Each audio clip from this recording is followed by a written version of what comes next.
So least restrictive environment, or LRE, is a little bit tricky because as a legal principle, and I'm using that term as a legal principle, it's really big and broad. It affects how we're thinking about everything we put in the IEP. So this is where I'm getting at with this common misconception. A common misconception is that when we say LRE, least restrictive environment, we're just thinking about, is the student in that special education classroom or are they not? How much of their day are they in that special education classroom? In reality, the concept is much bigger than that. It's not a place, it's a package of supports. So the accommodations and modifications we're providing to the student, how much are we changing the work that they're expected to do, or how they're expected to do it? Are we taking problems off their worksheets or putting answers in some of their fill in the blanks? Do we need to do that? The assistive technology we provide, like a text-to-speech reader, do we need to do that? Paraprofessional support, one-on-one, shared, what is that para supposed to do? What are they not supposed to do? So there's 1,000 decisions, in figuring out what that IEP should include and what it should not include for this student. And every time we're making one of those decisions, we should have this least restrictive piece in the back of our mind. That's the big concept of LRE. We're always trying to maximize students' independence. And by maximizing independence is making their day and their environment less restrictive. Okay, so we've covered that, but where is important? And there is a box in the IEP labeled LRE, and that's what the rest of this video is going to tackle. So that box in the IEP, we need to include what specialized instruction the student is going to receive. So by that, we mean like the math instruction in a special education setting, or the co-teaching with a special education teacher in their gen ed math class, the pull-out social skills instruction in a separate class. So where that instruction is going to take place, what the student is going to be missing in order to get it, and why this is the student's least restrictive environment. So making a case, essentially, why there's no less restrictive way to have the student be in a different place, in a gen ed place. Why do we need to have a co-teacher in that math classroom? Why do we need to pull the student out of the gen ed classroom to be in specialized special education math? You get it. Why do we need to do that? So when it comes to writing this up in the IEP, a couple things I want to cover. Number one is where you put it. So you technically have three choices. You can put it in the LRE box. That's what I just mentioned, and that's what I'm going to focus on in this video. Or you can put it on the goals page or on the present levels page. So let's, get into an IEP in SpEd forms and talk about this for a second. So you could put it on this present levels page. Don't really recommend that because it's just not the best place. If other things are better to be putting on this page, and putting the LRE here, no one's going to really expect it there. You would be potentially talking about reading, math, different areas all in the same spot. It's just a little bit messy, and messy is not our friend. Where a lot of folks will write up their LRE is in the PLAFs, present levels of academic achievement and functional performance, that are tied to each goal. So I'm writing a math goal. I'm going to include in this box LRE and write about what math services the student is getting where, what they're missing to get those math services, and why. Then I move to another goal, reading goal, and I do the same thing there. I say, what reading services is the student getting where? What are they missing in order to get those reading services? Why? And that is a nice way to do it because it keeps things, you check those three boxes for each goal. You know that you've checked them for each goal. And by that, I mean these boxes, where the instruction takes place, what they're missing, why. I just do that for my reading goal. I do that for my math goal. It's just easy to see what I've done and that it links back to this goal. So that's a great way to do it.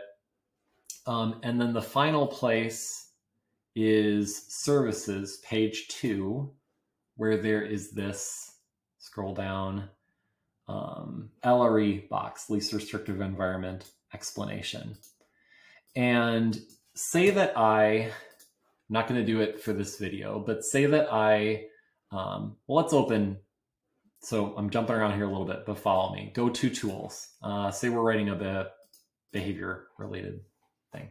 So this is the same document you would have seen in videos about writing your PLAFs, about writing your annual IEP goals. It also includes LRE. So I'm going to scroll down, and there are other versions for literacy, math, daily living, etc. So say that I am thinking about a goal the student has for following instructions. So you see these PLAF pieces: strengths, present levels, needs. You see an annual goal, but you do see right here LRE. Okay. So say that I put all of this into the student's goal page. It's where I was before, just showing you this.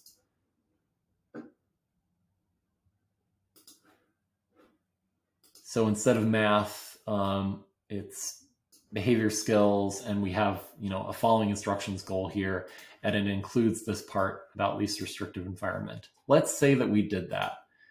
Then we get to this page of the IEP services, and there's this box called least restrictive environment. Now, can I leave this blank? No, we can't do that, because a state auditor or anybody reading the IEP would be wondering, why is this blank? So we do have a statement here that says LRE on another page. So I could say, please refer to the goal pages of this IEP for a statement of LRE. That would be a fine thing to write here. So the point is, don't write it twice. We don't want to write anything twice. It just makes our life harder. It increases the chances that we're going to update it in one place but forget about it in another. So don't write something in two places. Just say, hey, you can go to the goal pages to find the LRE statement. But let's say that we're going to write it here. So let's dig into our drop down.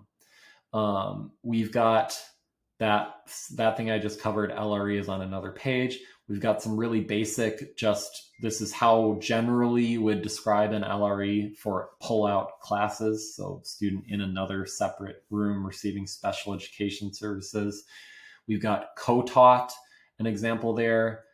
Services provided on a rotating schedule, self-contained setting 3 or 4, preschool transition, and these might change depending on when you're watching this video.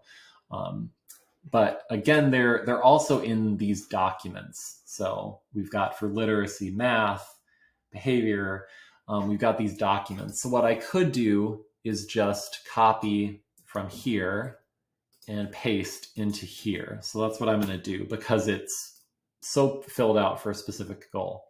So in order to support skill development and generalization in this area, Fake will, and I need to, obviously put the student's name in here and customize it to that degree, but this needs to be individualized to my kid. It needs to match my kid. Fake will receive specialized social skills instruction in the special education setting. Okay, so what have I covered so far with that sentence? Where the specialized instruction will take place. Got it. All right, now what will the student be missing? They will participate in this instruction rather than what the student will miss. So what is the student missing while they're in social skills class? A general education elective course. Okay, so now I've covered 1 and I've covered 2, what the student will be missing.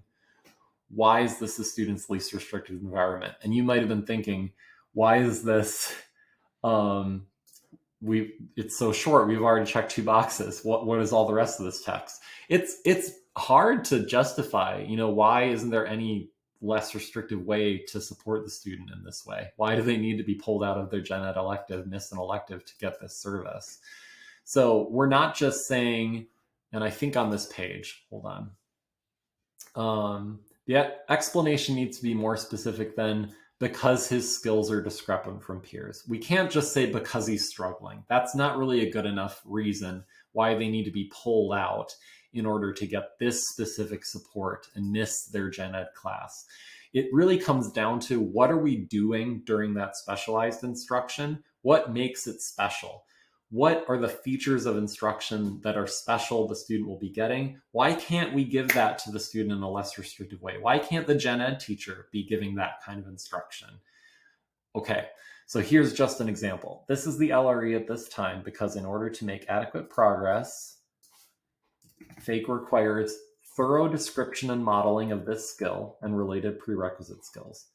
They also need opportunities to develop rationales for skill performance, so why the social skills are important, frequent opportunities for practice, and detailed critical feedback. These instructional features are not included in the general curriculum to the extent needed by FAKE, and attempting to provide these features in the general education setting through supplementary aids and services, and that means like assistive technology, accommodations, modifications, by the way, would not provide a reasonable opportunity for educational benefit. So that was a bit of a mouthful, but that makes a very clear case. These are the instructional features the student will be getting, and it's unreasonable. We can't expect that those would be provided to the student in that gen ed setting. So that's why they need to be receiving this special service. So I'm going to click Save.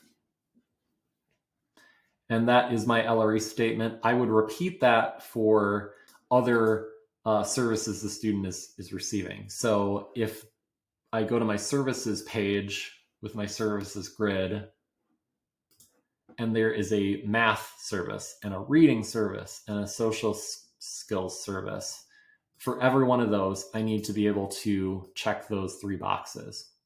Where the where the reading service, math service is going to take place, what they're going to be missing, why it's the least restrictive environment. So I just need to make sure that when I'm talking about LRE, and again, it could be in the LRE box, it could be on the goal page, not recommended, but it could be on the present levels page. Wherever I put it, I need to cover each of those services, whatever, reading, math, social skills, whatever. And for each one of those, I need to check those three boxes, where it's going to happen, what the student will be missing, and why it's the least restrictive environment. And it's good to know that to help me are those drop downs and those examples. Now, one final thing you might be wondering, when it comes to this box, altered school day, explain why altered school day is necessary. So very, very, very rare. And most IEPs don't have that box checked, right? It's a really restrictive, rare thing. But there is a link here on the LRE page on Case Manager Resources about that. So placement changes, altered school day is one. So if we needed to check this box, there are examples of what we would put in it and more. I'm not going to go deep into it, but there's a whole procedure here for approval and consultation, because again, that's an extreme scenario. And that is the LRE section of the IEP. Thanks so much.